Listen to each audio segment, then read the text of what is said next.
Match के turning points क्या थे? जब पाकिस्तान बैटिंग कर रहा था तो पहले 10 ओवर्स के बाद किसी भी बल्लेबाज ने कोई जिम्मेदारी नहीं ली, मां सिवाय पहले दोनों बैटर्स फखर जमान और साहिबजादा फरहान के अलावा किसी ने मैच को सीरियस नहीं लिया और संजीदगी से नहीं लिया और छोटे बच्चों की तरह आउट होते गए। और कप्तान सलमान अली आगा साहब तो गैर जिम्मेदाराना बैट्समैन और कप्तान साबित हो चुके हैं इस पूरे टूर्नामेंट में। इंडिया ने जब टारगेट के ताकुब में जवाबी बैटिंग शुरू की तो तकरीबन 20 रन के अंदर इंडिया के 3 खिलाड़ी पवेलियन लौट चुके थे और एक अहम मौके पर एक अहम कैच हुसैन तलत ने ड्रॉप कर दिया संजू सैमसन का और मोहम्मद हारिस ने इन पोरम तिलक वर्मा का रन आउट मिस कर दिया। सलमान आगे साहब फाइनल में हद से ज्यादा बुरी कप्तानी करते हुए जब स्पिनर्स अपना काम टिक टाक से कर रहे थे तो उन्होंने वहां पर हारिस रऊफ को नाजिल कर दिया, जिसने 17 रन इस ओवर में देकर मैच इंडिया के जूली में डाल दिया। यहाँ समझने की बात यह है कि अगर आपने बहुत बुरी बैटिंग की है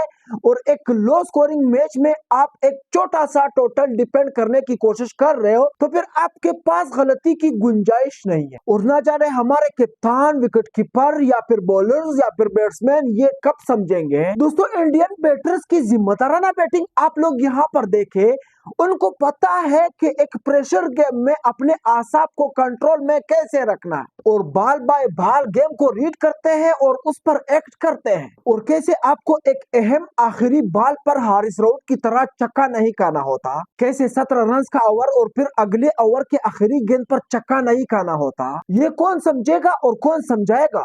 मैच दो टीमों के बीच होती है, एक जीतती है और एक हारती है, लेकिन आप ही बताएं ऐसे मैच खेले जाते हैं, ऐसी कप्तानी की जाती है या फिर सो कॉल्ड सीनियर बॉलर्स ऐसी कारकर्दगी दिखाते हैं। तो दोस्तों, आप बताएं कौन सी टीम बेहतर थी और कौन सी टीम गलतियों पर गलती कर रही थी। सलमान आगे साहब बतौर कप्तान तो दूर की बात है, बतौर बल्लेबाज भी टीम से काफी दूर दूर दूर होना चाहिए। हारिस रऊफ ने अमेरिका जैसी पालतू टीम के पालतू बल्लेबाजों के खिलाफ मैच हरवा दिया पाकिस्तान को। आप जान ले, आप मान ले कि किसी अच्छे दिन पर आप जीत भी सकते हैं, लेकिन आपका टीम, पाकिस्तान का टीम अब इस सतह पर आ चुके हैं कि किसी भी छोटी टीम से हार सकती है। यहाँ सेल्फ बिलीफ कम है, सहूलियत भी कम है, शायद सलाहियतें भी कम है और शायद कोई प्लेयर जिम्मेदारी भी नहीं ले रहा। क्या क्या बोला जाए समझ नहीं आ रहा है यार।